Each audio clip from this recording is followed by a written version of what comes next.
I'm supposed to be going. I'm 101 years old, and I'm not supposed to be a liar. But God left me here for a purpose. I had an experience. I had never met anyone that had the same. We had a neighborhood barber shop, so I went over to get a haircut, and about 3 o'clock in the afternoon, and the barber was cutting my hair, and one barber said to the other one, said, "Hurry up and finish up on that kid's hair, and let's go down on the railroad tracks and see if we can shoot some niggers." We opened the window so we could hang out and look, and it smelled, a terrible smell. Did they burn all these? We opened the first crate, looked out, and there were the bodies of 3 black. We shut the lid down real quick, and proceeded to go over to the next crate, which was larger, and opened it, and there was bodies in that crate. They were all just piled. At night, just about dusk, up on Reservoir Hill, which was just south of the house, there's a great big cross burning. And all these people up there it was a Klan, that's what they were, because we could see them from our house. And they was burning this cross, and we could hear people crying and screaming.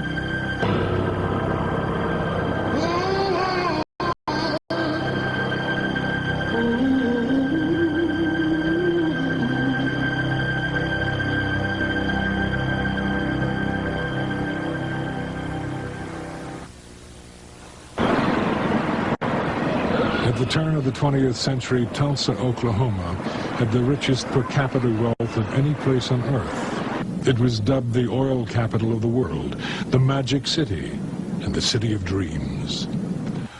Among those who traveled to Tulsa was a young teacher named Mary Parrish. I came to Tulsa from Rochester, New York in 1918.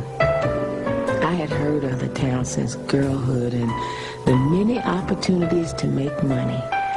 But I came because of the wonderful cooperation I observed among our people, especially among our businessmen and women. Every face seemed to wear a smile. After spending years of struggling and sacrifice, people have begun to look upon Tulsa as the Negro metropolis of the Southwest. Going north to Archer Street for 2 or more blocks, one could see nothing but Negro businesses. Going east, you would behold Greenwood Avenue, the Negroes' Wall Street. There were homes of beauty and splendor, and the schools and churches were well attended. It was a city within a city, and some malicious newspapers took pride in referring to it as Little Africa. The readings from that time that were racist, inspired by racists, from the National Guard to the Klan controlling the legislature, when he spoke of blacks, blacks were to pull themselves up by the bootstraps. And they did. They did. The money in my community didn't turn over the traditional 3 or 4 times. It turned over 8, 9, 10, 11, 12 times. There was legitimate and illegitimate monies to be made that fueled that economy. So my community was the Vegas of the 20. It was roaring. I can remember when I was a child that the Ku Klux Klan, and there were probably, in my opinion, a couple thousand of them that would all robe up with their hoods on and their gowns and all, and women and men and children. They had little children, maybe 3 feet high. They were all robed up and holding on to somebody's hand. They would march too. Usually they would form up on about 7th Street and Main in there someplace, and then the police would clear all of the cars off of Main Street, and they would march and they would fill the street from curb to curb, and it seemed like thousands of them. There might have been 2,000, I don't know, I don't remember. We used to go up and watch the Ku Klux Klan in their rally on top of Standpipe Hill. And they were in their white robes and their pointed cap attire. And we used to just watch them. They had their torches burning and having a meeting. We knew not to get too close to them. The Klan was founded in 1865 to intimidate Southern blacks in the post-Civil War South. The reign of terror lasted 15 years, but as the movement died out, a legend, if not a lie, remained. Aging Civil War veterans told heroic stories of how the Klan had saved the South from domination by Negroes and Northern carpetbaggers. By 1915, there was no Klan in America. 3 months later, an extraordinary event took place that would resurrect the Klan and its legend. The event was the release of a pioneering motion picture, D.W. Griffith's Birth of a Nation. It was based on a best-selling book called The Klansman. In many cases, Klan recruitment ads ran next to movie ads. Birth of a Nation played to 50 million people, approximately half of the population of the United States. It played across Oklahoma with a tremendous run in Tulsa. The Birth of a Nation stimulated the organization of the Ku Klux Klan, which in turn maintained a high profile and stirred up many whites to acts of recrimination and of savagery in this period. When you have thousands of white men coming back from World War I, bringing back Souvenir Lewis, Spandau, and Browning submachine guns, and a variety of other weapons that they brought back from the battlefield. And then they can't find jobs.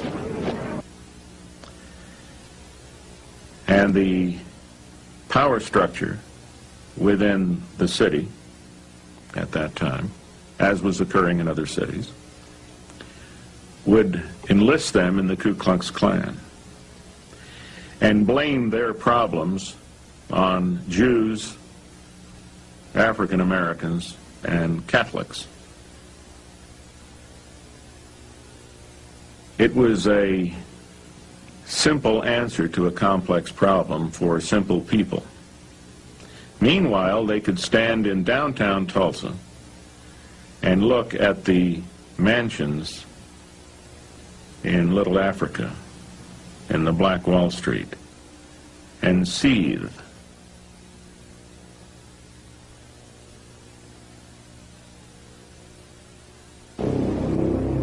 It was a typical Monday morning for a 19-year-old black man named Dick Rowland. He worked as a bootblack in the downtown area. Because there was no restroom facilities, Rowland had permission to use the restroom on the top floor of the Drexel building. In order to reach the top floor, he had to use the elevator. Dick Rowland didn't look down when he went to get on the elevator, and therefore, because of the unevenness of the two floors, he stumbled and started falling, and he reached out to break his fall and touched his operator, and she hollered rape. And so they arrested, the police came and arrested Dick Rowland about 10 o'clock in the morning. And that afternoon, the Tribune came out and told what happened in the Blue Building. And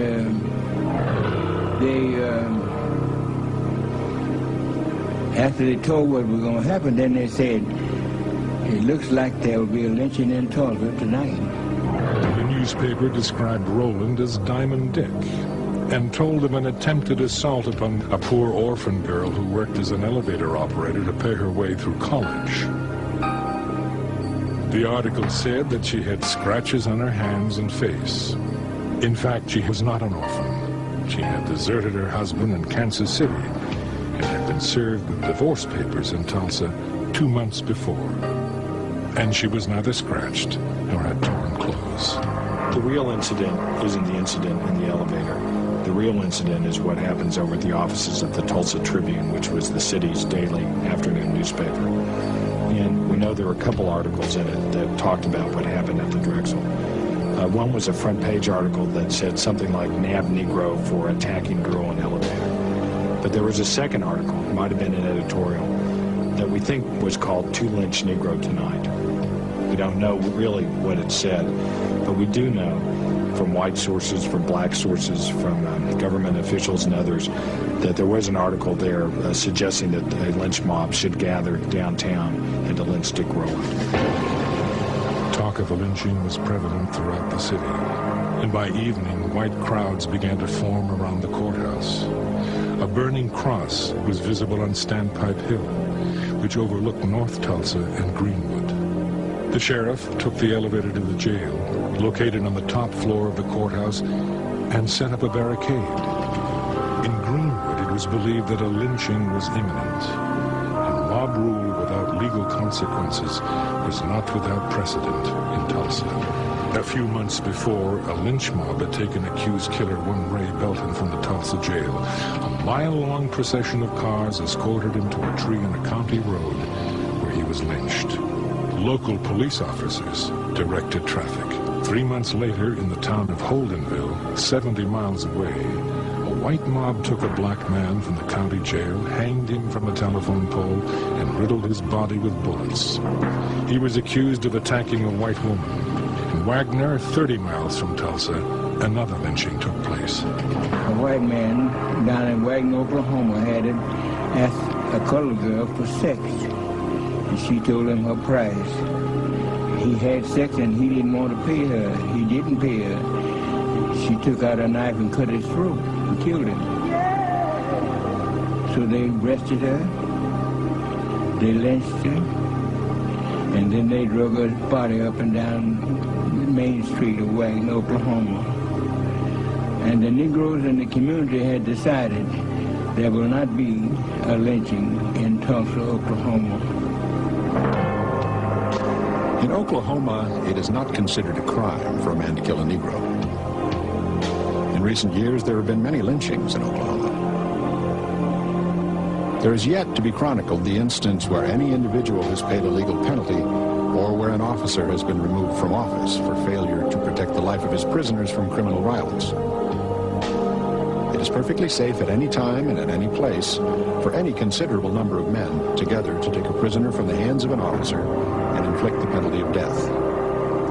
Harlow's Weekly, June 1921.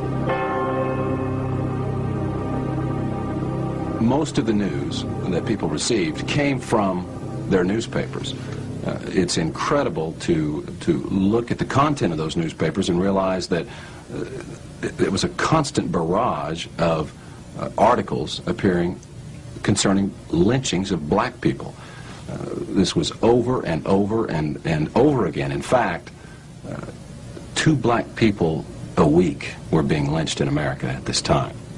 The evening being a pleasant one, my little girl had not retired but was watching the people from the window. Occasionally she would call to me, "Mother, look at the cars full of people." I would reply, "Baby, do not disturb me when I read." Finally she said, "Mother, I see men with guns." Then I ran to the window and looked out. There I saw many people gathered in little squads talking excitedly. Going downstairs to the street, I was told of the threatened lynching and that some of our group were going to give added protection to the boy. I am told that this little bunch of black men marched up to the jail where there were already over 500 white men gathered, and that this number will soon swell to over 1,000. Someone fired a stray shot, and to use the expression of General Grant, all hell broke loose.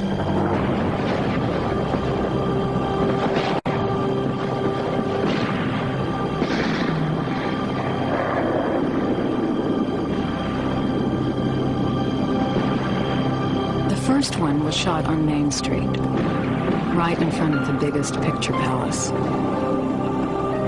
His falling brought the crowd to a halt. They just stood and looked at him.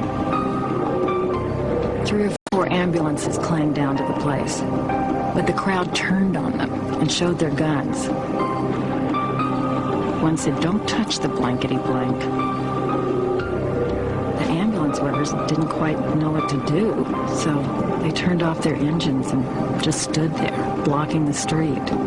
Then there was a whoop a block away. Some of the Negroes had tried to organize and get their friend. The crowd surged forward, trampling the man on the sidewalk who was about dead.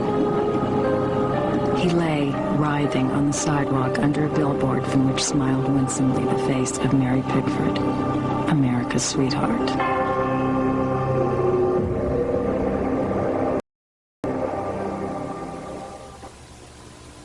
The atmosphere was festive as the police department commissioned 500 special deputies. These could best be described as Klan deputies. The only prerequisite was that they must be white. Most were not even asked their names or addresses. One black man was erroneously sworn in. It occurred to me I could get sworn in as one of the special deputies. It was easy.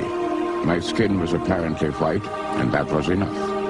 After some 50 or 60 of us had been sworn in, a villainous-looking man remarked casually, even with a note of happiness in his voice, "Now you can go out and shoot any nigger you see, and the law will be behind you." The Ku Klux Klan mob, having largely been made up of veterans, began to militarily organize themselves.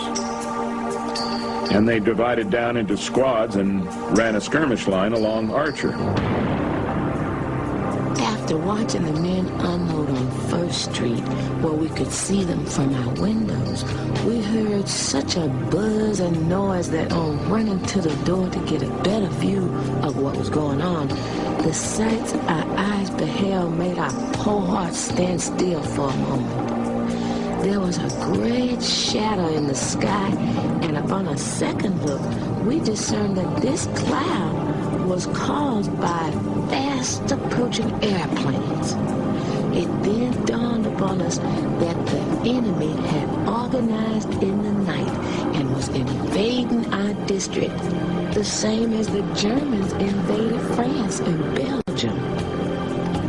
Looking south out of the window of what then was the Woods building, we saw carloads of men with rifles unloading up near First Street. Then the truth dawned upon us that our men were fighting in vain to hold their dear Greenwood, Mary Parish.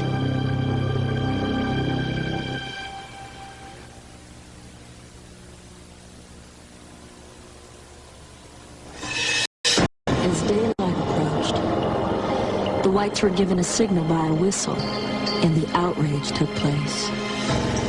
All of this happened while innocent Negroes were slumbering and did not have the least idea they would fall victims to such brutality. At the sound of another whistle, more than a dozen aeroplanes went up and began to drop turpentine balls on the Negro residences, while 5,000 whites with machine guns and other deadly weapons fired in all directions. Negro men, women, and children began making haste to flee to safety, but to no avail, as they were met on all sides with volleys of shot. They were killed in great numbers as they ran trying to flee to safety. Torchlights were used to burn up the Negro settlement, and in the meantime they used large trucks loading up pianos, victrolas, and other articles that were left in the Negro homes. A.H.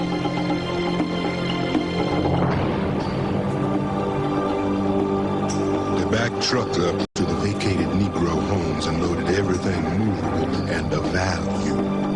Every bit of money found on their persons was taken. Masonic rings were removed from the fingers, watches and chains from their persons. In fact, everything of a material nature preparatory to the cruel initiation which had not yet ended was taken from them. And so, penniless, in a destitute condition. They were corralled first one place and another. G.A. Gregg. Once they framed that skirmish line, they marched into the north side of the downtown area, and they shot everybody they could find. They burned every home, but not before looting it first. They burned every business. They burned every car. They burned everything, systematically, block by block, house by house. They went all the way through the city. At the same time, the telephone lines were cut, the telegraph lines were cut, and the railroad leading into Tulsa was blockaded. There was no way to communicate what was going on in Tulsa with anybody else because it was very easy to cut the city off. And that's exactly what the mayor and the city commission and the Ku Klux Klan wanted, because it gave them the opportunity to clean out the entire African-American area of the city without being interfered with. And they were doing it very systematically. The mob would not permit firemen to battle the blaze. They looted stores and pawn shops for guns and ammunition, but they also took walking suits, tools, tires, and jewelry. Carloads of whites would occasionally venture into the black area, shooting indiscriminately. And I said to my mother, I said, Mama, we better get out of here because the wife is a really tired jack. They're out there burning and killing people and kill us. And we were sitting out and the people kept running. They just open the gate and come on through and go on out the back. And Mama said, what are you people running for? And you don't know where you're going? They said, no, they're killing over and burning the town down over the hill. The technique varied with different groups of the mob, but the general procedure was to go up to a door and put a gun against the lock and blow it off. The flimsy doors would have smashed easily enough, but this was gun night. Once inside the cabin, everything breakable was broken. Trunks and bureau drawers torn open, pictures and telephones wrenched off the walls and trampled. They didn't often find anyone in the houses because by now the blacks were scurrying ahead of the horror out into the country beyond the town. But sometimes they did find someone with whom they dealt. When they had smashed enough, they scattered around a little kerosene and threw some lighted matches into the mess. If this particular cabin didn't burn well, it would be reset presently by the blaze of the one next door. The houses the mob set fire to without breaking in first were really the most unlucky, because sometimes there were people in them, panic paralyzed, people who didn't realize with all the noise and fright that the house was on fire, not until it was too late to get out. There's a black veteran not believe that this mob would kill a veteran. And as the mob came, he put on his uniform and stood out in the front yard at attention. The mob killed him and burned his house. In a frenzy of destruction and violence, black corpses were tied to the bumpers of automobiles and dragged through the Greenwood district while bullets were fired into their bodies. Some bodies were hoisted on telephone poles. An elderly black couple was murdered returning from church. A white man mistaken for a black man was summarily executed. Enterprising entrepreneurs snapped pictures of the grisly scenes to be sold later as postcards entitled, "Running the Negro Out of Tulsa." Death had come easily. Even a defiant glance at a camera could result in instant execution. America's most renowned black surgeon and past president of the State Medical Association, Dr. A.C. Jackson, was shot by a white teenager as he held his hands above his head. He was not killed instantly. His body was thrown into a truck and he was dumped at the convention center, where after hours of suffering without medical attention, he bled to death. Cars began to drive slowly along our street. Cars driven by the sort of men who wear their caps backward, visors down their necks, probably not to interfere with their rifle gaze. And the niggers in these houses, they would shout. The gaping children were called in hastily from the curbs. Didn't seem a very educational sight, not a very safe one. After the first car, so people sent their servants down in the cellar or up in the attic and waited. Then the horde of ruffians went down Detroit, looting those beautiful homes of everything valuable and burning them. The machine guns just shattered the walls of the homes. The fire department came out and protected the white homes on the west side of the street.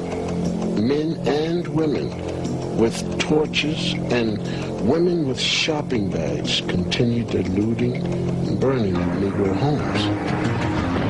My mother saw some white people coming toward our house, and she put us under the bed when she saw them coming. My older sister got under first, and then it was my younger sister, and then my brother, and then they pulled me under the bed. Now by this time, the people were coming in, they had torches in their hands. We could see their feet from under the bed, and one stepped on my finger, and as I went to scream, my sister put her hand over my mouth. I don't know today as to what would have happened had they heard us under the bed.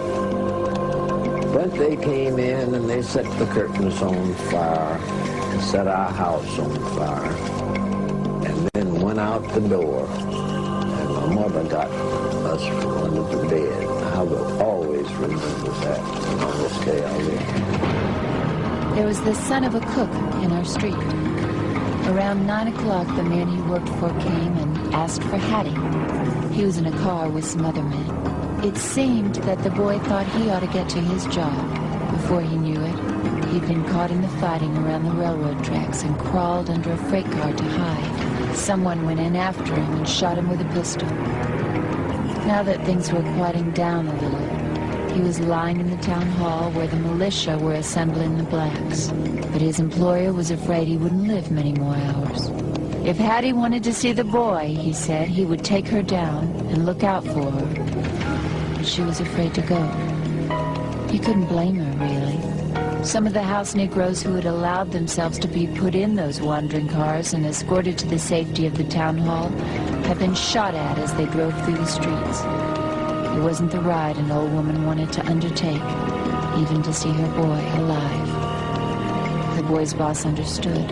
He went back himself and got a doctor and stayed with the boy until he died. The burning of that flesh, you could smell. It was horrible. And then those crosses burning up on the reservoir hill, which at that time there's no homes up there. About 7 o'clock, the whites or home guards came for the men. Then they took the women and children, promising them safety. After they had the homes vacated, one bunch of whites would come in and loot. Even women with shopping bags would come in, open drawers, take every kind of finery from clothing to silverware and jewelry. Men were carrying out the furniture, cursing as they did so, saying, "These damn Negroes have better things than a lot of us white people." I stayed until my home was caught on fire. Then I ran to the hillside where there were throngs of white people, women, men and children, even babies, watching and taking snapshots of the proceedings of the mob. Some remarked that the city ought to be sued for selling them damn niggas' property so close to the city. One woman noticed the First Baptist Church, which is a beautiful structure located near a white residential district. And she said, "Yonder is a nigger church. Why ain't they burning it?" The reply was, "It's in a white district." I saw the bombs dropping and the church explode. The 6 airplanes that I saw flying over Standpipe Hill and dropping the bombs on Mount Zion Baptist Church. and burned that church, and it just completed 40 days, and it was burned. The white church on 4th Street was a frame church. Our church was better than the white people's church.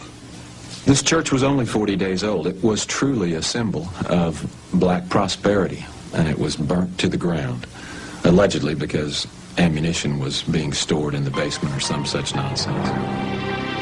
People were seen to flee from their burning homes, some with babes in their arms and leading crying, excited children by the hand, others old and feeble, all fleeing to safety. Yet seemingly, I could not leave. I walked as one in a horrible dream. By this time, my little girl was up and dressed, but I made her lie down on the dewfold in order that the bullets must penetrate it before reaching her. By this time, a machine gun had been installed in the granary and was raining down bullets on our section. Mary perished.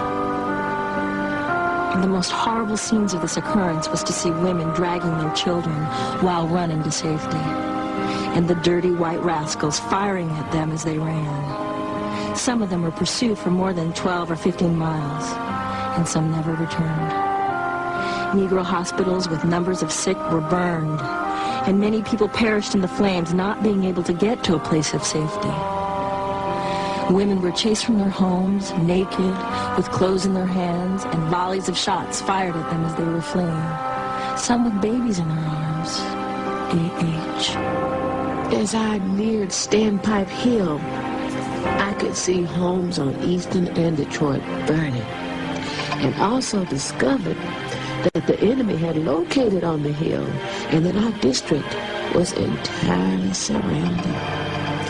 We thought that we were leaving the firing behind, but found that our danger was increasing, for a machine gun was located on the hillside.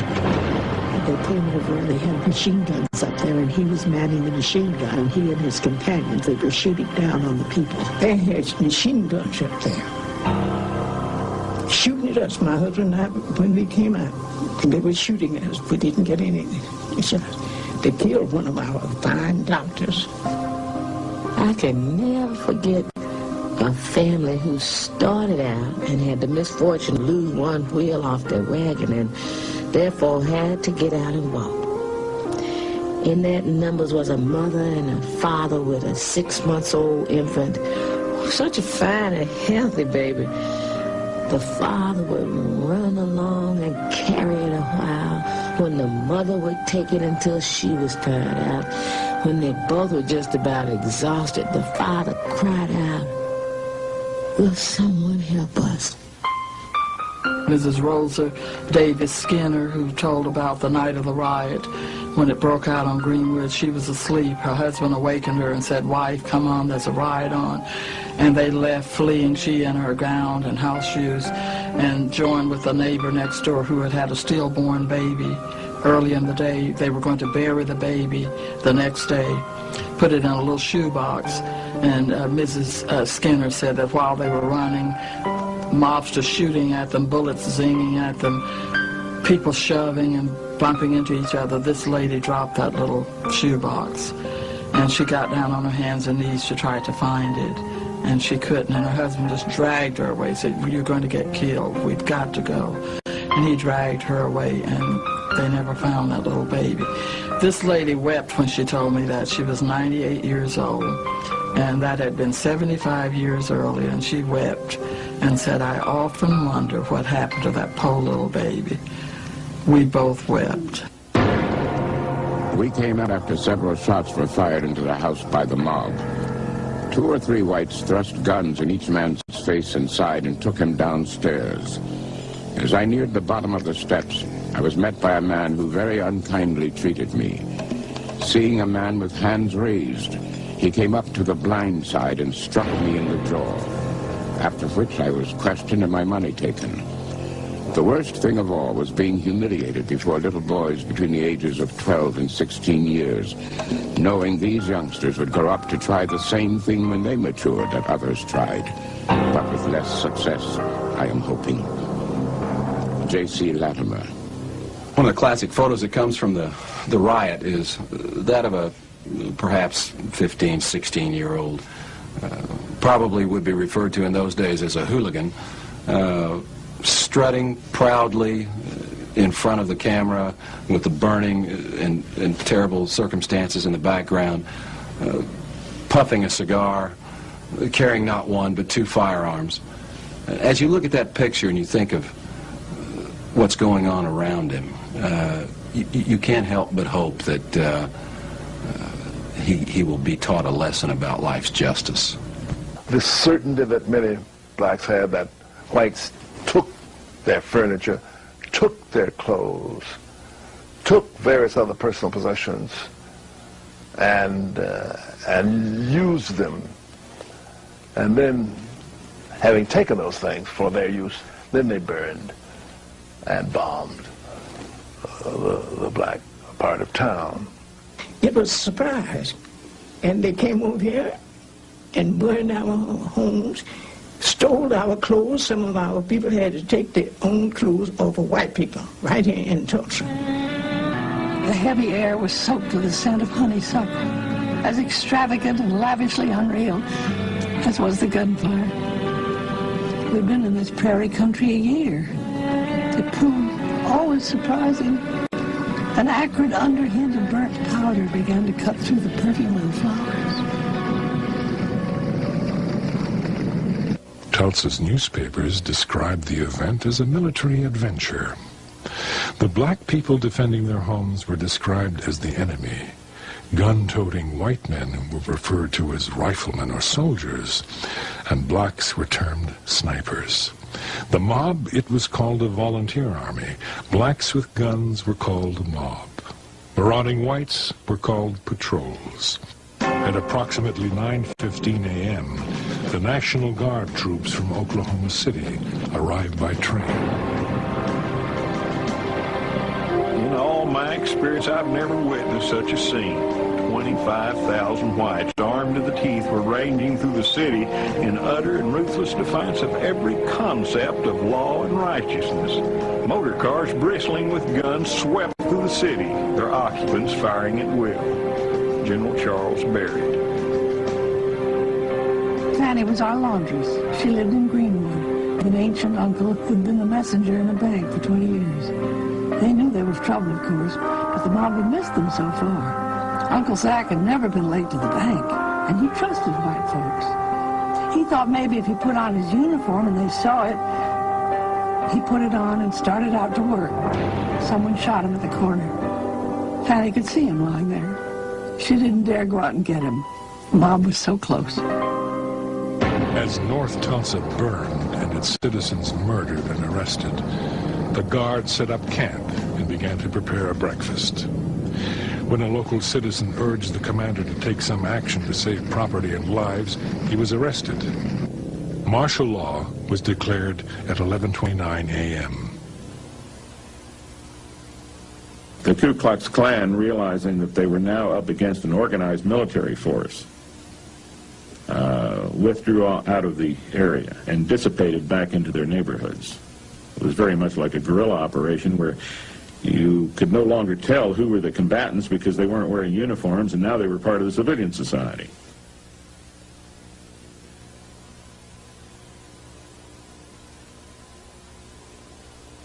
Detention areas were set up at a local park, the convention center, and the baseball park. Every African American had to fill out and carry an identification card, which had to be signed by a white employer and approved by a local official. If approved, the prisoner was given a ribbon that he or she had to wear. The ribbon read, "Police Protection." Failure to wear the ribbon resulted in immediate arrest and confinement. A black person could only be released from detention if he or she was vouched for by a white person. About 11 o'clock, they took my invalid mother supposedly to the convention halls for safety. Upon entering the convention hall, I failed to find my mother, so I went in search of her. I found my mother at North Methodist Church. I tried to get a pass to send her away, but failed to get one. She remained unconscious for 2 weeks and passed away. I feel that this damnable affair has ruined us all. Carrie Kinlaw. We hadn't heard from my father. And although I was 6 years old, I remember quite well the anxiety that all of us felt. Where's my daddy? Where's my husband? Mother would say, and so on. And so we had a period of agonizing waiting, and that was an awful, awful experience. And it was several days, I don't know how many, in the absence of telephones and radios and that sort of thing. We didn't know. We had no way of finding out. And so after what seemed to have been an endless period of time, we received a letter from my father saying that he was all right. He told us that he had been in detention at Convention Hall, and that he had nothing except what he had on his back. The prisoners, mostly women and children and the elderly, were marched through the streets with their hands above their heads. The stress, heat, and exertion resulted in the rise of premature births. Before the day was over, every black person in the city was killed, wounded, arrested, or placed in confinement.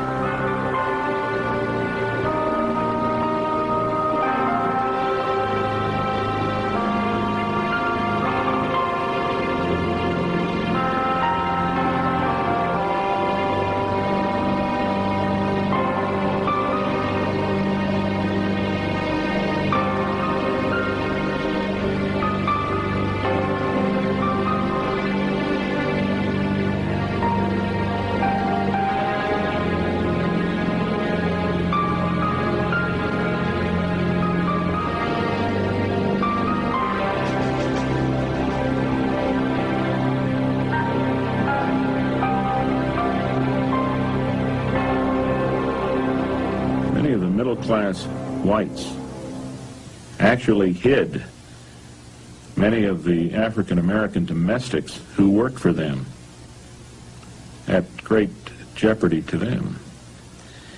If a white family during that riot had been found to have hidden an African-American, at the very least, the white family would have been lashed. Terrified black people fled the city to other communities. After reaching this home, the crowd throng there was too large to supply them out of a pail, so a wash tub was drafted into service and pride cast to the wind. We were so famished and our lips parched, the children crying for a drink, that this was the best tasting water we could remember of having tasted. Mary Parrish. We had an engineer for the Frisco lived behind us, and he would give us a day by day how these people were walking down the railroad coming toward Claremore, then coming toward Chelsea, then coming toward Veneta. They were just like the rest of the hobos that came to our back door. And they had lots of them with baby buggies, no men at all women, lots of old women. On and on we went toward the section line, the crowd growing larger and larger. The question on every lip when a newcomer from town would arrive was, how far had they burned when you left town? After we had gone several miles, we began to see automobile loads of men with guns going east ahead of us. We wondered where they were going, but we were not destined to wander for long, for as we neared the aviation fields, we saw their destination. The planes were out of the sheds, all in readiness for flying, and these men with high-powered rifles were getting into them. As we went further, we saw several men leaving the fields, going to the house, returning with guns, and heading towards Tulsa. After we had traveled many miles into the country and was turning to find our way to Claremont, we looked up the road and saw a race lady coming toward us. My lady friend and I went to meet her. She advised us not to try to pass through a little adjoining town. There was a group of black people that were trying to escape, women, children, and old people like we were trying to escape from this thing. We're going up the railroad tracks that went by that hill up there in Collinsville. Said that a group of black people came by that hill trying to escape, and somebody thought that they were being attacked and invaded, and apparently they began shooting and killed a whole bunch of those poor folks. The airplanes continued to watch over the fleeing people like great birds of prey watching for a victim. Although we were over 13 miles from Tulsa, we could, at about 10 p.m., see the smoke rising from the ruins.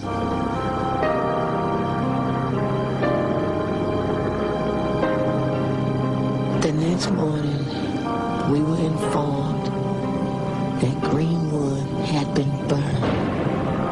It was then that I shed my first tears. A truck arrived for us about 9 o'clock, and we started for Tulsa.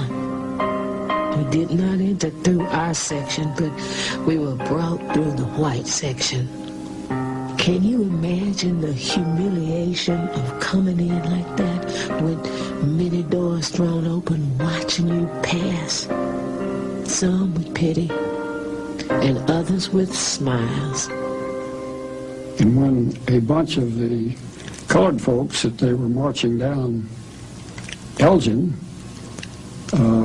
I would see them coming, and I'd kept my BB gun under the front porch at that time, and I would run down and grab the BB gun and stick the barrel out through the lattice work and pop the National Guardsmen. And of course, they'd bounce like this and look around, and of course I was careful enough that I wasn't going to hit anybody in the head or anything like that. These two brothers, the youngest two, they were kind of smart alecky, and they thought, you know, they'd stir up a riot or stink or something. And I can remember standing behind them and crying when my dad just hauled off and backhanded one of them in the back of the head because he was going to take a gun. And he wasn't going to shoot at the people, he was going to shoot up in the air.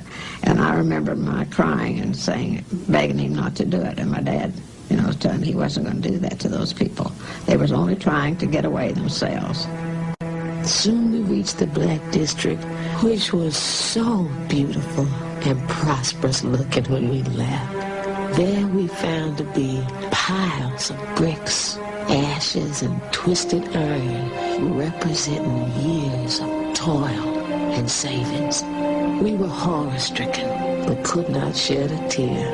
At that hour, we mistrusted every person having a white face or blue eyes.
Which he had built a crate on the back to carry the greyhounds in. And he took that crate off when he left the greyhounds, wherever it was he left them, at some kennel or other, and just had a plain pickup truck. And the police saw his truck, and they told him to haul bodies, dead bodies, to wherever they were taking them. I don't know where they took them. And I saw these 2 truckloads of bodies, dead bodies.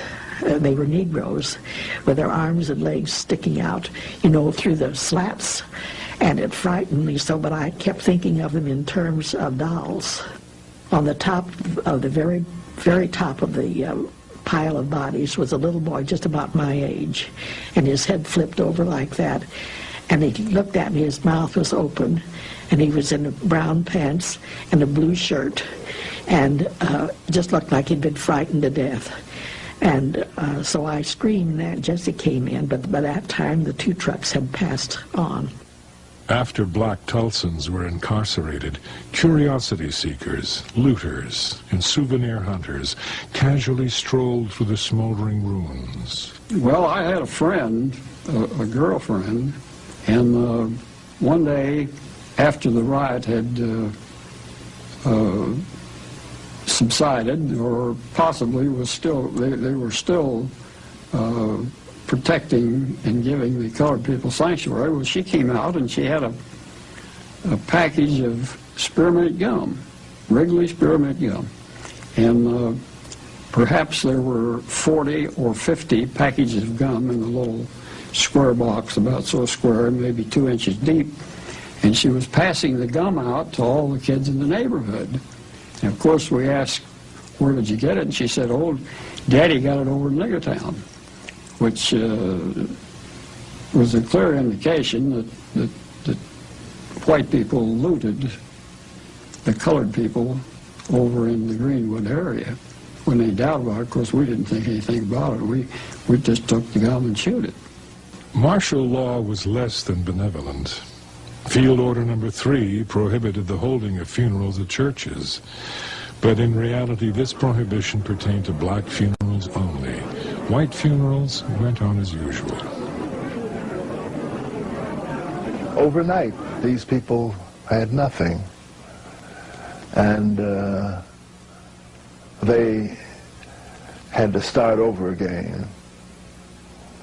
A person who had office and clients or patients or customers had nothing. And the people that were his clients and of their clients and patients and customers had nothing. And so it was extremely difficult for them to get on their feet. It was pathetic when you think about it. Out all of our 7 years, that's when I said, my husband and I lost more than anybody in North Tulsa because we lost 7 years of our earning in one night. And we had altogether 10 different business places for rent. Today I'm paying rent.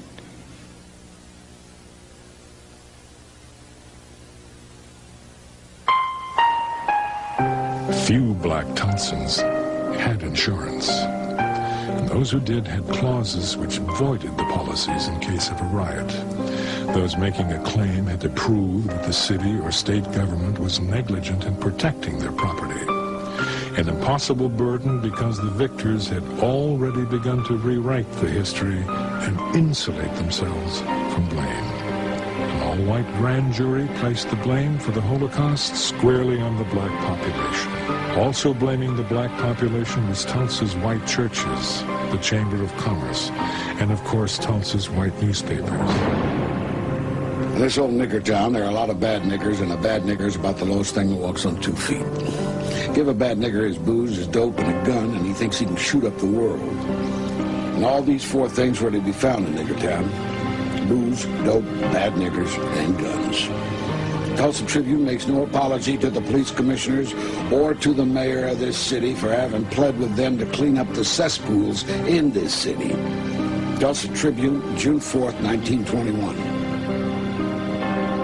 Incredibly, after all the yellow journalism that had been published at the time about the incident and prior to the incident by white-owned newspapers, the one indictment returned by the grand jury of a newspaper was against Mr. A.J. Smitherman, one of the most influential black citizens in Tulsa, owner of a black newspaper.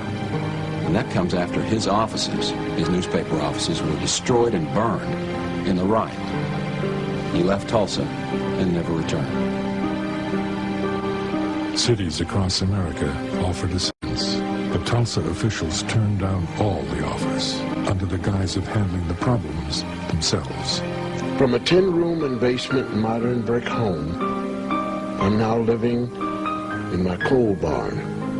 From a 5-chair enamel barber shop with 4 workmen and a porter to a razor strap and a folding chair on the sidewalk. Didn't have one thing left and never received a dime. Up until this day, they never. And it ought to be added in order that it ought to be made pay. Even the children that suffered. Our children have suffered because their parents lost everything they had, and the children weren't able to get along, and they were doing fine. The Red Cross took donations and performed an admirable job with little help from government officials. Returning to the Red Cross headquarters, I found rows of women, men, and children waiting their turn to receive clothing, such as was obtainable. And the thing that I could not understand was why these innocent people who were helpless as babes were placed under guard. Nevertheless, heavily armed guards were all around the building. Some were kind and manly. Others were beasts dressed in uniforms. I went upstairs into the clothing room in a quest of a change of clothing for my little girl. Having worked hard always for an independent living, thereby being able to have what I wanted within reason, this was wormwood and gall to me. Just to be standing around waiting to get a change of second-hand clothing. But what could I do? What we had on was soiled. They being all we had, and I was not yet permitted to go to town and purchase more. The primary rooms of the Booker Washington School were converted into an emergency hospital. I can never erase the sights of my first visit to the hospital. There were men wounded in every conceivable way, like soldiers after a big battle. Some with amputated limbs, burned faces, others minors and eye, or with heads bandaged. There were women who were nervous wrecks in some confinement cases. One mother was thoughtless as to burden her infant for life with the name of June Riot. Mary Jones Parrish.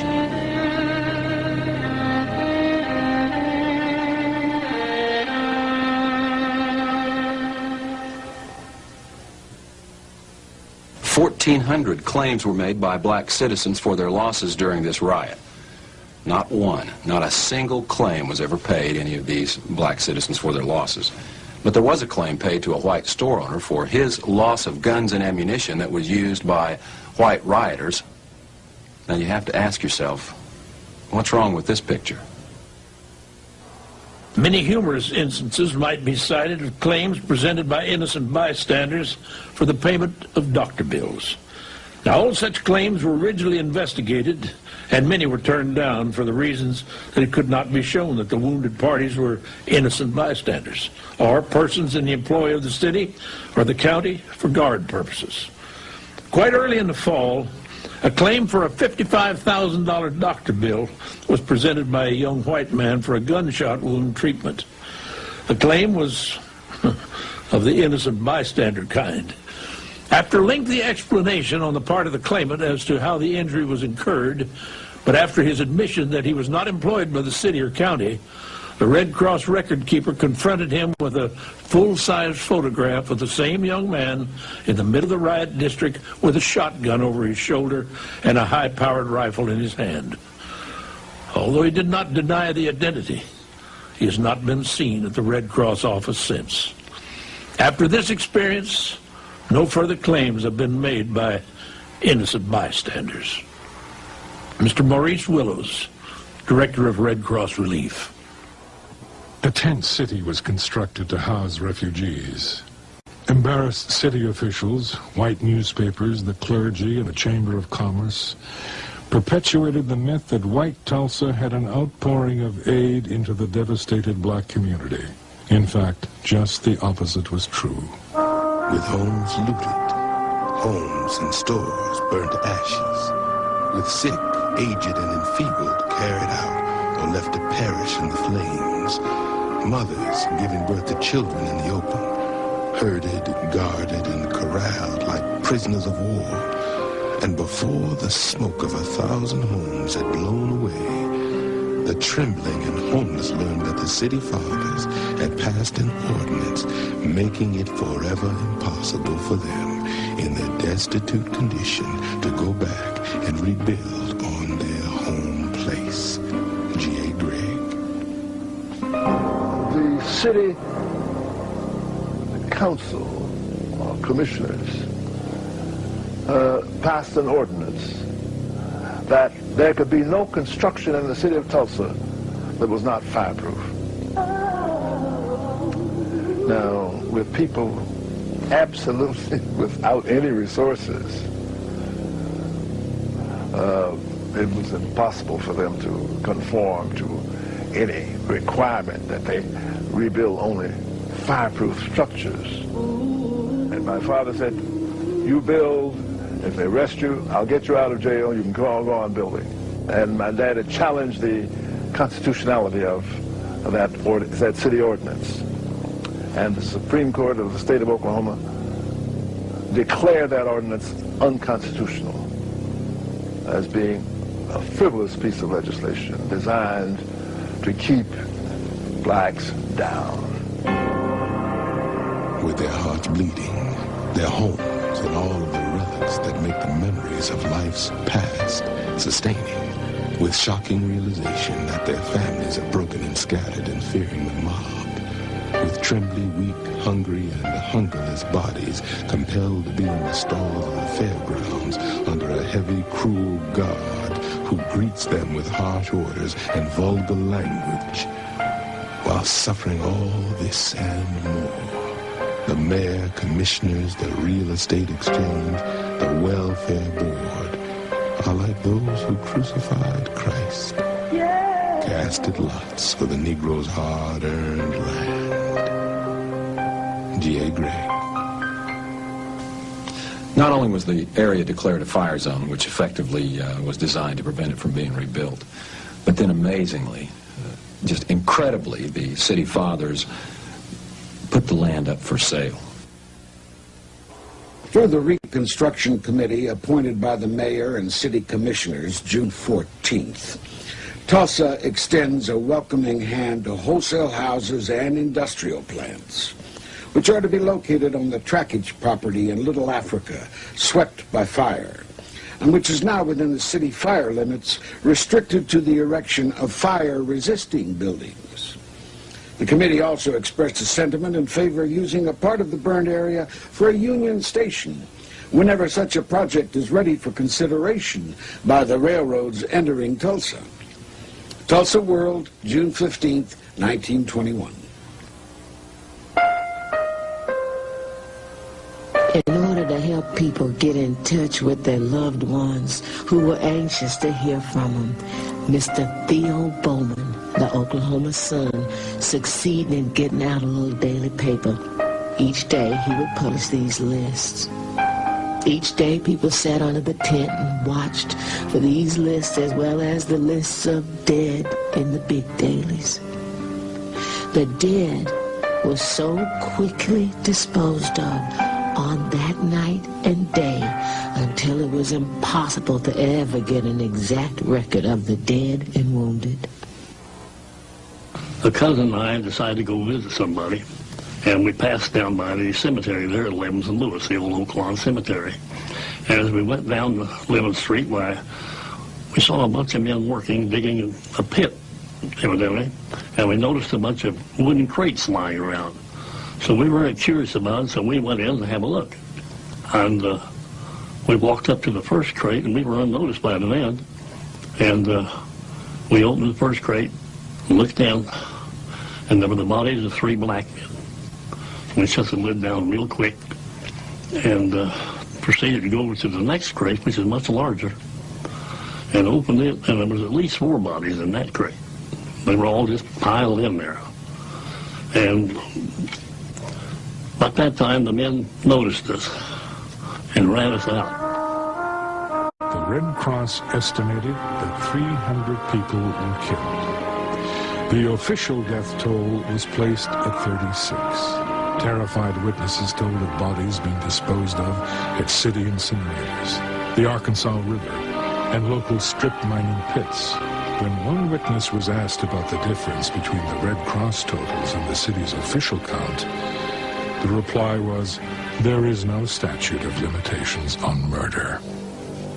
I had a friend of mine named Bill Wilbanks, who at that time was a captain in the Tulsa Police Department.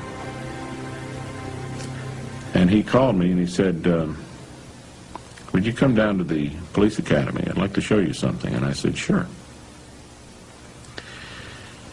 And I dropped down to the police academy, and he was cleaning out some files. And underneath the bottom drawer were several pieces of paper that were clipped together with a rusty paper clip. With the rusted paper clip rusted to the paper, the papers had not been separated in years. What you had was a description of casualties that were what we later referred to as KIAs. And there were 300 plus on these 6 pieces of paper. There is absolutely no question in my mind that of all of the horrible race riots we've had in this country, Watts, 1968, Detroit, 1942, none of them have even approached the casualty levels of Tulsa of 1921. There was definitely a cover-up or a suppression of the material. For example, the article, the inflammatory article, "To Lynch Negro Tonight," has vanished, disappeared. It's not in the Oklahoma Historical Society, it's not in the newspaper archives. In the microfilming of the Tulsa Tribune records, it's been excised and can't be found. Now, some people would, and have, said down through the years, why research this, why bring it up? It can do no good. And in fact, there has been some threats of real danger and possible harm to those who would explore the situation and would look at it again. I'm not so sure that in many minds, black and white, that the cover-up was helpful in gaining some equilibrium. Whites need to be comforted that they had done no wrong. Blacks need to be comforted that no new wrong could happen to them. So, but those two things companioning themselves created this conspiracy of silence. 1,200 homes were destroyed. Another 320 were looted. Over 4,000 people were left homeless, and over 1,000 spent the harsh winter in tents. No one was ever imprisoned for his or her actions. Charges against Dick Rowland were dismissed.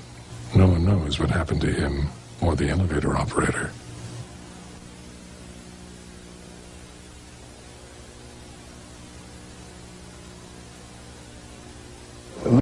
Would travel to Europe and see the ruins of Athens and the ruins of Rome. My mind went back to the ruins of Tulsa, which were somewhat reminiscent to me then when I was traveling, of the ruins of Rome and Athens and other places in Europe. A big, beautiful Christmas tree was placed in front of the Red Cross Relief Headquarters. Now imagine, if you can, this huge tree brightly standing in the middle of a district which had once been comfortable homes, but now filled with little ones and little two-room wooden shacks.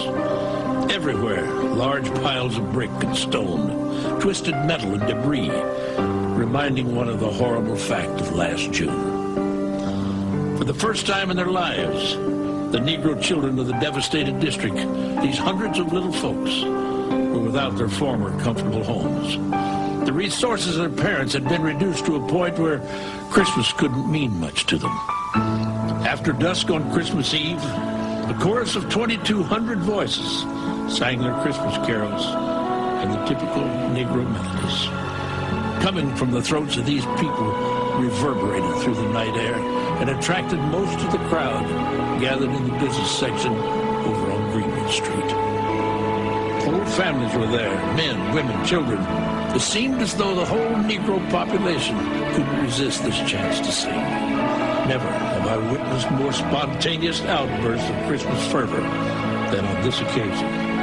The crowning sentiment of the celebration was in a speech made by one of the leaders who said, "Let us always remember the old Negro tradition. There's no room in our hearts for hatred." This occasion furnished what was termed as the greatest night in the history of the Tulsa Negroes. Mr. Maurice Willows, Director of Red Cross Relief, Christmas, 1921. Tulsa need not feel that, it's irredeemable. That was just a mindset at that time. What we hope to learn from this riot study is the danger of having a mindset that would exclude someone based on race, religion, gender, or something. So we hope that we learn some lessons from this. Some of our group feel their superiority over those less fortunate. But when a supreme test, like the Tulsa disaster, comes, it serves to remind us that we are all one race. That human fiends, like those who had full sway on June 1st, have no respect of person. Every Negro was accorded the same treatment, regardless of his education or other advantages. A Negro was a Negro on that day and was forced to march for blocks with his hands up that day. It should teach us to remember that we cannot rise higher than our weakest brother. My name is Mary Parrish.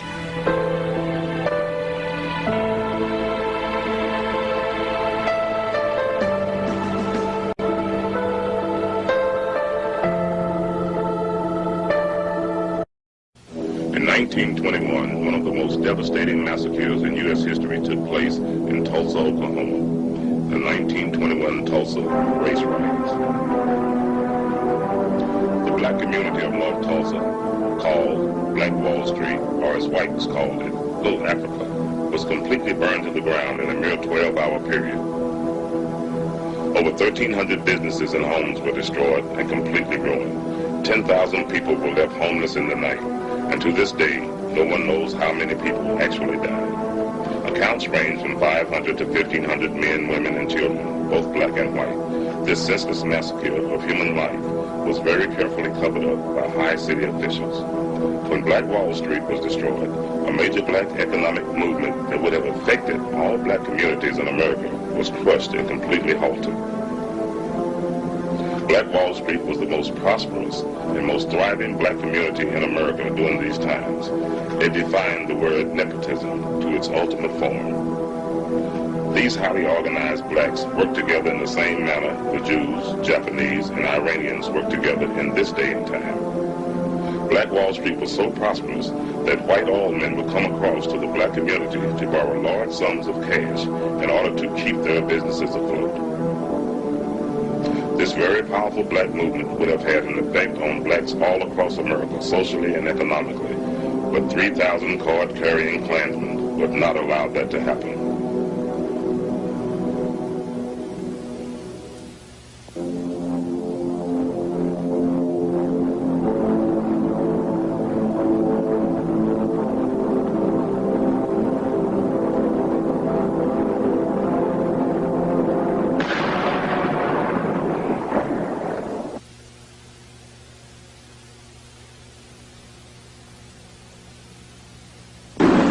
What you're about to witness will astound you.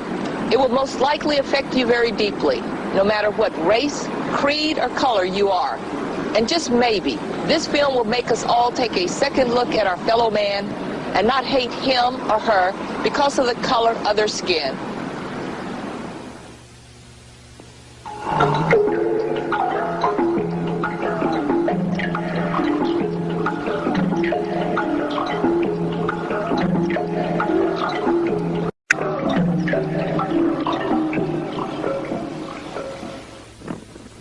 This is an actual account of the worst race riot in United States history.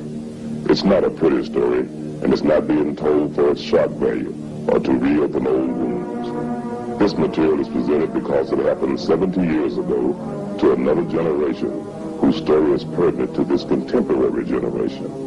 The true facts were completely covered up and kept from the American public. The date was June the 2nd, 1921. The place, Tulsa, Oklahoma. After the bombing, the Tulsa World headline read, "Dead, estimated at 100, city quiet."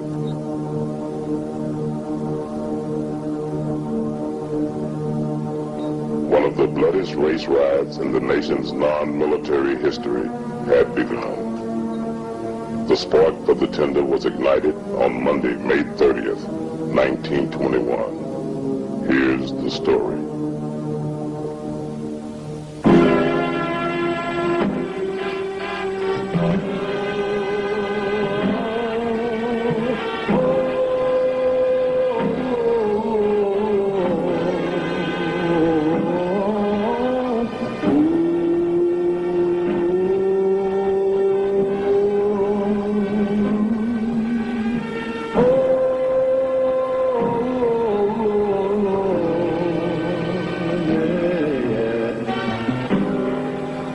I know a place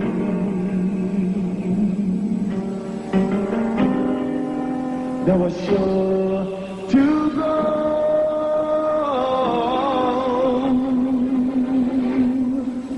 Now moving slow,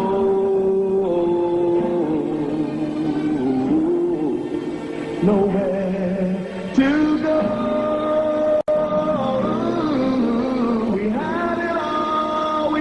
The fall for every righteous cause for our life.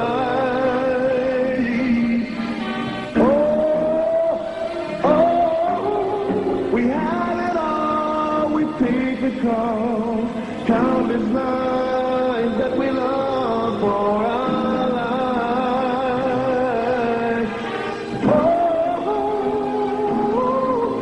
Like Wall Street.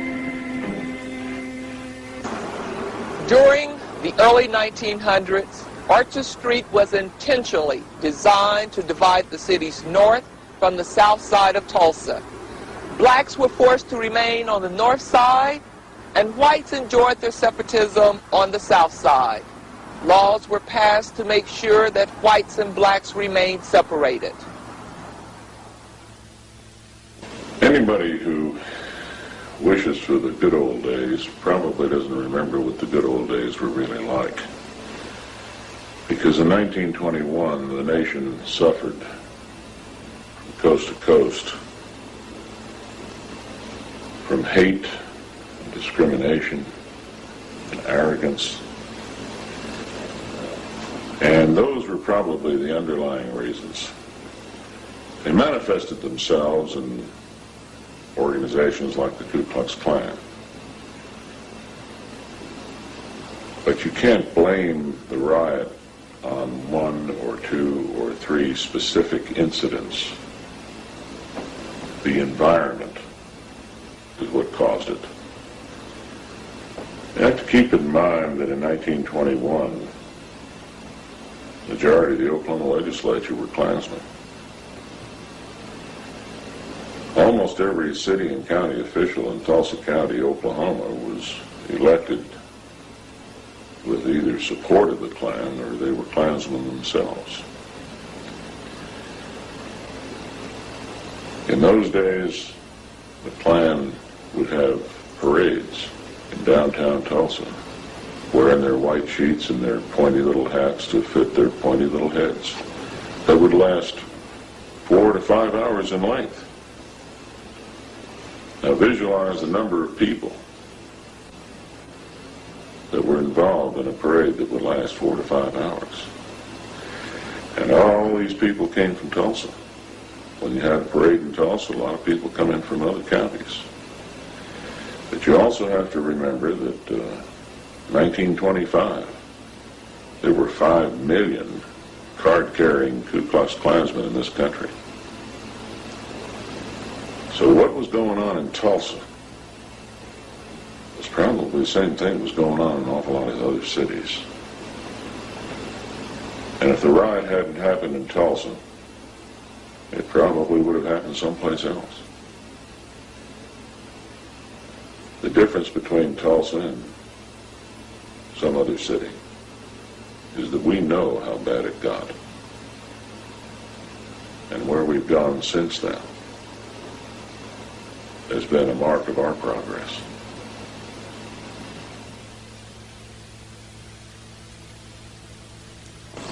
As I sit here, I wonder, with blacks fighting for equal rights and integration in other parts of the United States at that time, was it really a good idea for blacks living in Greenwood to integrate? But what happened by 1921 was not so much what happened on the black side, but what happened on the white side of the city. Because you had a lot of veterans coming back from Belleau Wood and Chateau Thierry and the Argonne Forest, and they couldn't find jobs. And a lot of these were white, uneducated, lower economic class folks. And when they came back to Tulsa, the Klan milked that resentment that they held for those black, prosperous businessmen.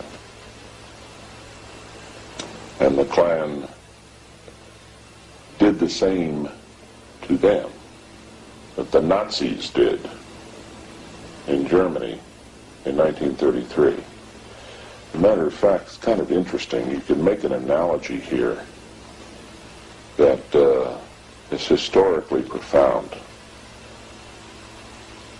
We had a microcosmic experience with the Nazis. The Nazis in Germany in 1933 blamed the Jews, and they persecuted the Jews, and they segregated the Jews, and they created ghettos for the Jews.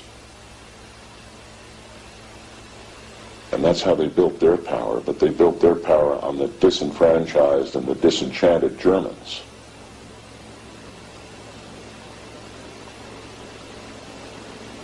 Well, the Nazis took over an entire country. The Ku Klux Klan, in this case, largely took over an entire city. And for that matter, to some degree, the entire state and maybe the region of the country in which they were strong.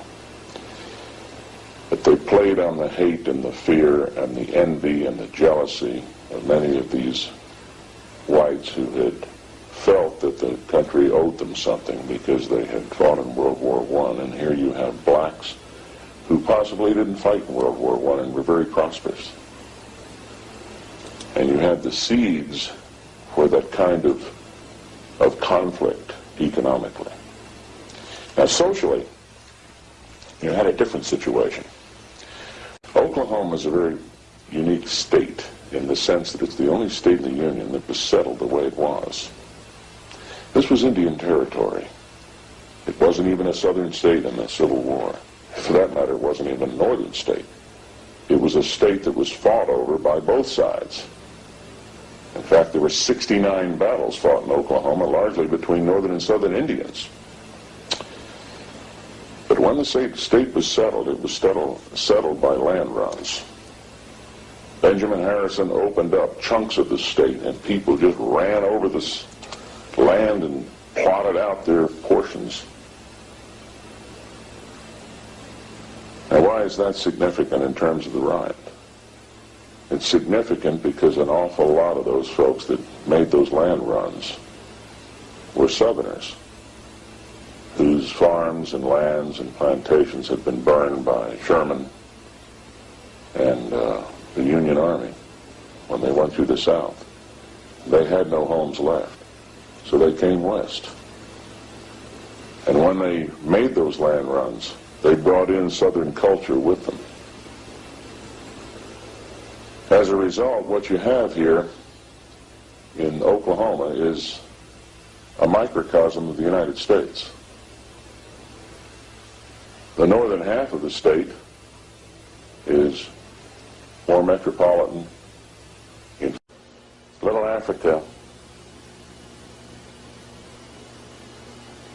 was possibly the most prosperous area that blacks have ever collectively developed any place in the world. Oklahoma was regarded as one of the cleanest states in the nation and cherished its reputation as being called God's country, or the Bible Belt of America. Nothing could be further from the truth. Well, as I first stated, my husband predicted this that Sunday night at church. Them days we had BTUs. They about cut them out now, and we don't have no BTU. But he made a public statement and told them that this was going to happen. But we didn't know. We hadn't seen no sign. But after church and after we went home, several men, young men and stuff, you know, they get all shook up and everything. We had a dear policeman at that time, we called him Bonnie Cleaver, Uncle Bonnie. He was down there trying to corral them because the trouble was arising, and we didn't even know that, with this black man and this white woman. And they down there showing out down to police station and all, and he was riding this big old horse, and he was telling them, you know, it wasn't going to be none of that. But they had guns and everything, and some of them come clear out as far as Lavender Street. That's where we lived. And running by there, men, get your guns. Get your guns. Blood's running on Greenwood like water. My husband said, that's just a lie. That's what he said, excuse the word. But he told me, he said, don't get disturbed about that. Say, they running along with them guns and shooting and going on. And said, in the morning when they need them, they're not going to have no ammunition, and the white folks not going to let them have anything. Won't give them nothing. So that's the way it started off with us. Well, naturally, women always get excited. And but we didn't have any children then, and my husband, he was consolation for me. He's the one who saw the vision. I didn't see it, but he knew he had seen something coming. So he told me, said, Rosie, this is it. Send them, said, those men that's clowning, so they won't have a bullet to shoot in the morning, and white people won't let them have none. So we went on to bed. And he said, you go to bed, I'm going down here and see what they're doing. He ran down on Greenwood. Come back, said, they ain't doing nothing, just clowning. He talked about them down there with their guns in their hand. And policemen was trying to corral them. So he said, well, we'll go to bed. He said, but no telling what's going to happen. So we did. And he woke me up about daylight that morning. He said, we got to get up and go. The white people had put a machine gun on that big hill right up there and pointed down on all of us down in here. And they was shooting like this, the barrel of gun that way. One man that walked and sold vegetables every day, I can't think of his name now, he was shot up there just a block from our house. What you see here is the very famous Mount Zion Baptist Church, a congregation that survived the 1921 riots and managed to rebuild on the exact same location where it was bombed and completely destroyed exactly 70 years ago. In 1921, a man's word was his bond. You measured the masculinity of a man by how much he kept his word. The congregation of the Mount Zion Baptist Church sticks in my mind because the year before the riot, the black congregation took out a 20-year mortgage and built this brand new church. And the Klan burned it to the ground. But instead of running out on their mortgage, instead of telling the bank, you're just going to have to take your losses, that congregation took out another 20-year mortgage and paid off both mortgages simultaneously. That's character. There were other heroes too.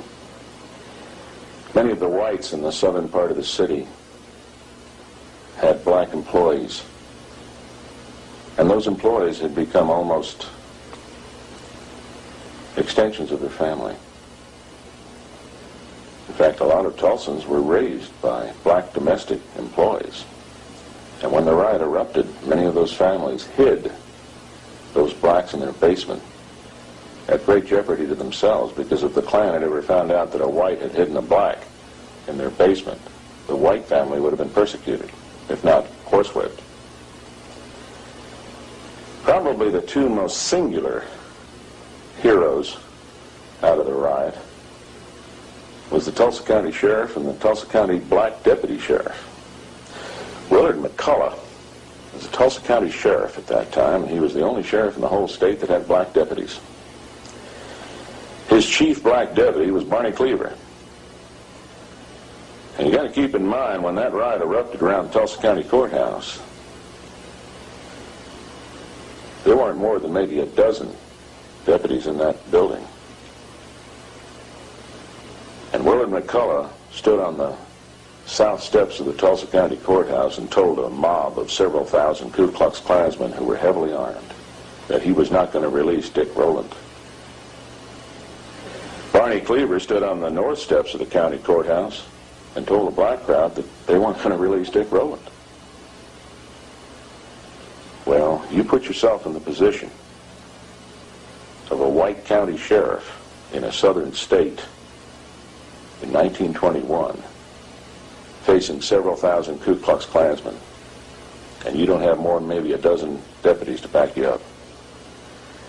And Barney Cleaver's on the north side of the courthouse telling a black crowd the same thing. I don't know much about Barney Cleaver or Willard McCullough before or since then, but I can tell you this. On May 31st, 1921, they became, maybe earned the right, to become world-class cops. My husband told me, so we got to go. And I said, no, I don't want to go. I don't want to go out there. He said, yeah, you got to go. See, remember, he had told the people he couldn't hardly get me out of the house. So I gave him a little argument about it, but I had to go. And I just had on my barefoot sandals and had a head rag on my head. And he said, let's go. We can't stay here. So we got to keep moving. So he got out there and he went to preaching to the people. See, we was very thickly settled in on both sides of the streets. And all the houses was burnt down on my side, on this side and that side, but two houses, my house and another. All the rest of them was burned down. See, all those little people, every chance they got, they would stick fire to the house. And all that fire was burning, and folks was hollering. Some of them were running. And my husband told me, he said, don't run, so walk. And stay out in the opening where they'll see you.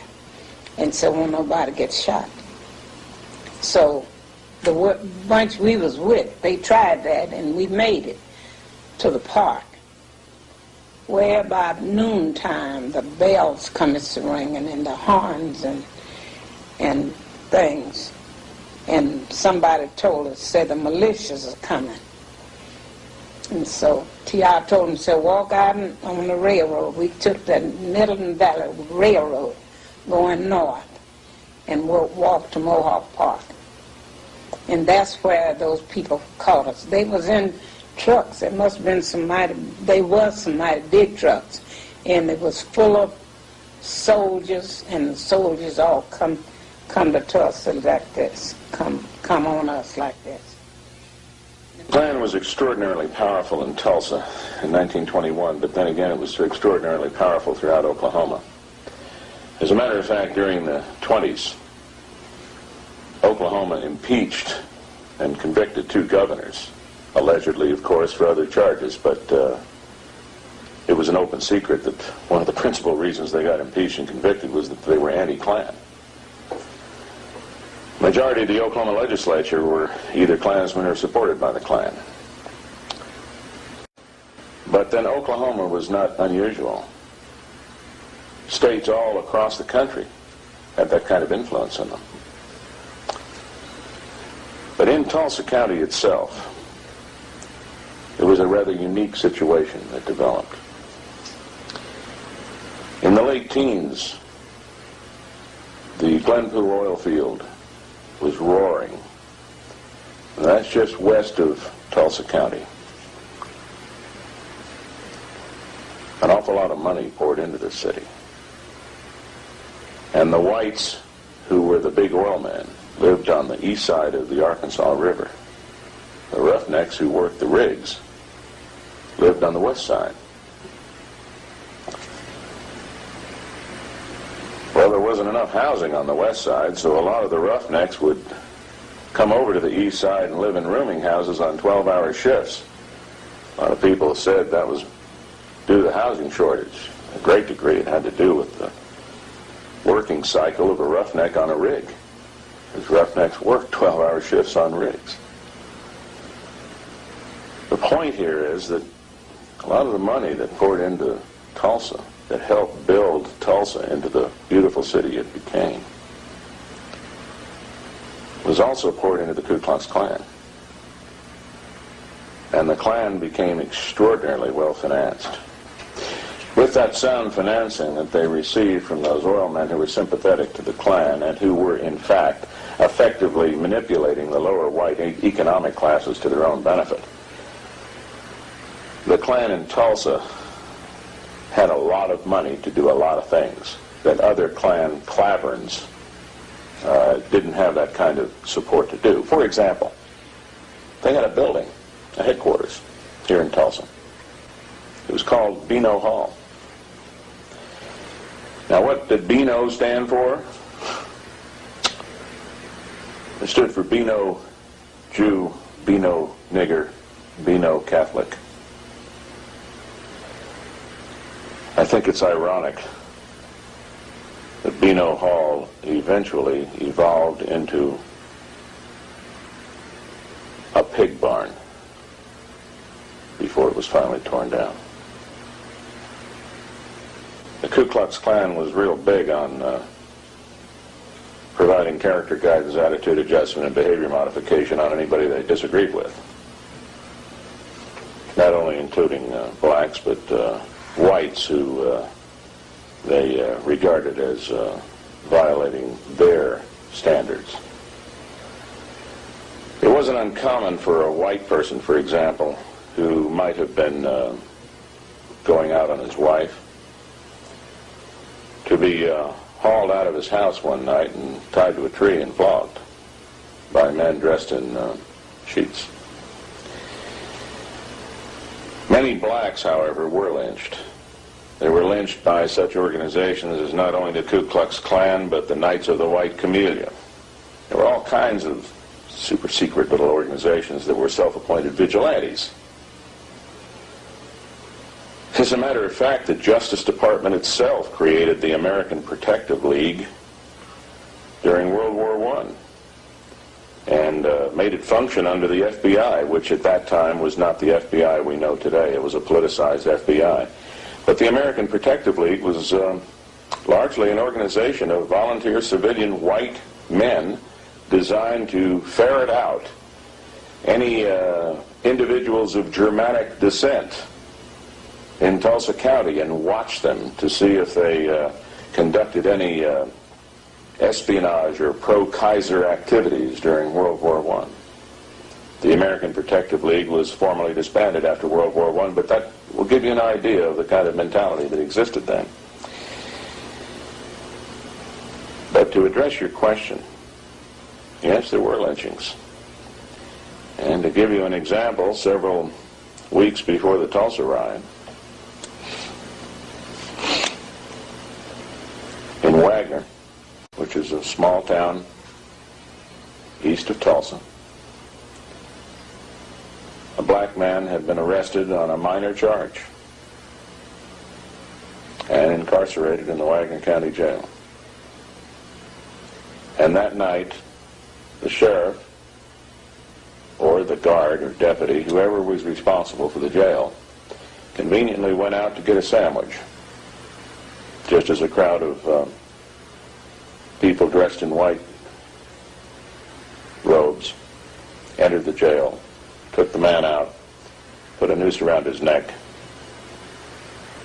wrapped the other end of the rope around the bumper of a Model T Ford, and dragged him down the middle of Wagner Main Street. And that sort of thing didn't just happen in Oklahoma.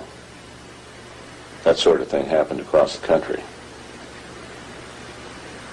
And there were many lynchings before the riot, and I'm sorry to say there were many lynchings after the riot. But there weren't any lynchings in Tulsa County after the riot that I'm aware of. The men come and stone away the guns, holes in the trash. Every time I think about the men throwing them guns away, I laugh about it. As bad as it was, they was just throwing them away. They didn't want them white men to see them with no guns. So they about 3 or 4 trucks of them. All them soldiers, they fell out there. So we're not going to hurt you, we're not going to hurt you. And the men just throw them guns away and everything. Well, the next order they got was to bring some food out there, because we had left home without eating. And the first thing they brought out was just bare boxes of milk and loaves of bread. And my husband got in line like he had some children. He got us 2 loaves and 2 quarts of milk. I've been telling everybody I didn't like sweet milk, but I drank sweet milk. I drank sweet milk that morning with all these. And later on in the evening, they brought us another snack. Pork and beans was in the bunch, you might imagine. And then they got us word, all the women and children, they wanted to see us at a certain place. And we filled up there. They took all the women and children to this big place. I still can't remember where they took us. I know it was something like it was like a fairground or something, a great big stadium. And I got scared there. I thought maybe they was going to put the men over there by themselves, which they did. But I thought they was going to kill them all. The interesting thing that happened during the riot was that the riot lasted almost all night of May 31st, 1921, and into the early morning hours of June 1st, 1921, before law enforcement authorities were able to get anything under control. The city police didn't want anything to do with trying to control the Ku Klux Klan. As a matter of fact, the chief of police, a man by the name of Gustafson, confiscated black vehicles, gave them to 2 of his crony police officers on the Tulsa police force, which I might point out with some justification was a politicized police force at that time, not the police force that Tulsa has today, which is a first-class department. But the point was, in those days, he gave those confiscated vehicles to those 2 police officers who went out and sold them to whites, and then they shared the profit. Chief Gustafson was later indicted for this and removed from public office in June of 1921. But there were many other indictments, too. And many of these indictments were the byproduct of National Guard boards of inquiry. Now, what happened in the riot, and this is fascinating, was that here you have a major war going on in the downtown portion of Tulsa.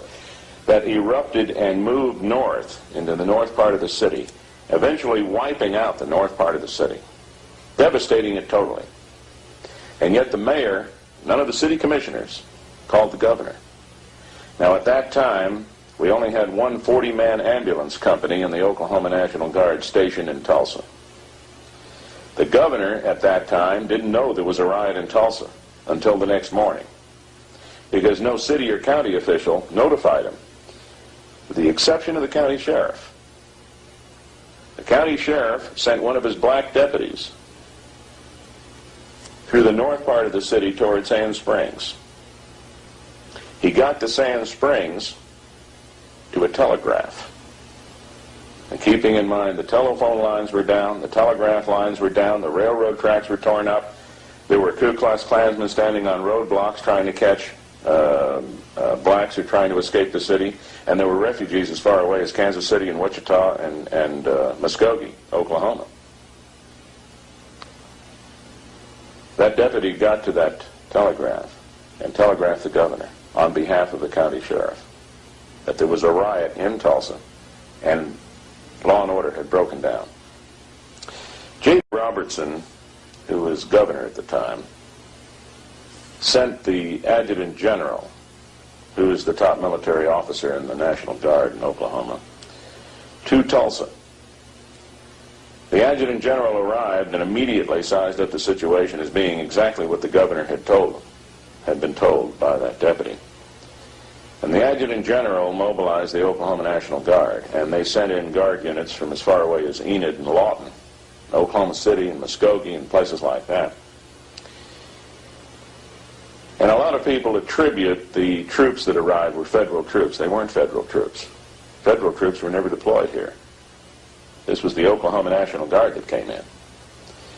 Many of the survivors who I interviewed when they were still alive told me, frankly, the black survivors, they told me, frankly, they wouldn't have been alive that day if it hadn't been for Oklahoma National Guardsmen. Because the Guardsmen came in and the very first thing they did was declare martial law and threatened to shoot anybody who was found armed. They set up internment compounds to protect black refugees, because black refugees were scattered all over the city. Their homes were burned. They had no place to go. And so they set up internment compounds around the city in various parks and places like this. But the next morning, the different white people was out there calling for their Negroes. They maids and butlers and things. Because my husband he stood in good with his man. He worked at a rooming house. Outside a rooming house. They called it then a sporting house. But that's where he worked. And the man he worked for was Ardmore Rooms on First Street where he worked. Well, that man, the owner of it, he come out there calling for T.R. Davis. And when he found T.R., then him and T.R. come over there where I was and got me, and we went on home. So, but I didn't tell you, one of my husband's best friends was killed that day while we was in that rush. See, he told him not to run and don't get in close places, because they'd just shoot in that bunch. This fellow was named Willie Lockett. He and my husband were great friends, and I said to him, "So where are you going, Willie?" He said, "I don't know, man, so I'm just going." And he was on a horse, and they said this was one of their favorite horses of the Lockett family. So T.I. told him to be careful and stay out in the open. But he was killed that day. Every single insurance company that had a policy covering any kind of damage to homes or commercial businesses or industry cut and ran on their insurance policy because a riot wasn't included. The federal government and the state governments didn't have programs in place to compensate citizens for being the victims of a breakdown of law and order. So effectively, the citizens who lived in Little Africa took the entire loss. The problem was that when we're talking entire loss, we're talking everything. There was no FDIC then. They might have had their money in a bank, and if the bank was burned and the money stolen, there was no way to recoup it. Jewelry stores in Little Africa were stripped clean. Furniture was taken out of homes. Everything was gone. And the homes were burned to the ground. So when we're talking about refugees, we're talking about refugees that had nothing left except what they carried on their back. Yes, it was a good friend of mine. She and her husband, they gave birth to a little baby that night, and you know, I guess they didn't have nothing to put it in because there wasn't no conveniences. They put it in a shoebox, newborn baby. But some people, you know, some people that day, you couldn't stop them from running. We had to walk because that was our safest way. But these people were running, and seemed as though that they set this box down where this baby was and to rest because people got awfully tired and they couldn't find it. It was stillborn, already dead. But they didn't want to throw it away.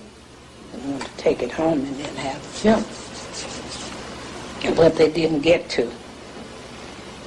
And there was so many things that taken place that day. Now we lost our best doctor the next morning. But they told me that he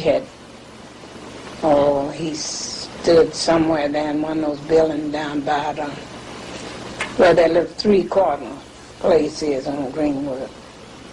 You know, it's a ruined house on that side, and you know, something like that on this side, and then the brickyard. Well, they said he stood along there, and he just mowed quite a few of them down. There were witnesses that an airplane crossed the black community by air and something was thrown out of it. There were explosions.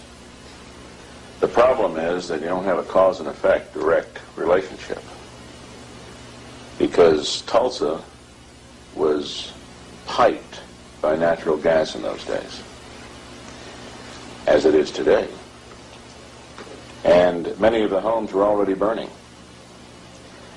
So from a more precise perspective, there isn't hard proof that a plane came over the black community and dropped bombs on the black community. However, there have been a couple of things we've been able to establish. There was a plane over the black community. There were things thrown out of it. There are some interesting conclusions you can reach from some available evidence. First, it wasn't a government plane. There were only about a half dozen planes in the state at that time that belonged to the government. There was no Air Force then. The Air National Guard didn't exist. And there were about a half a dozen biplanes at Fort Sill. None of them took off the ground during this period. But this was the period of barnstormers.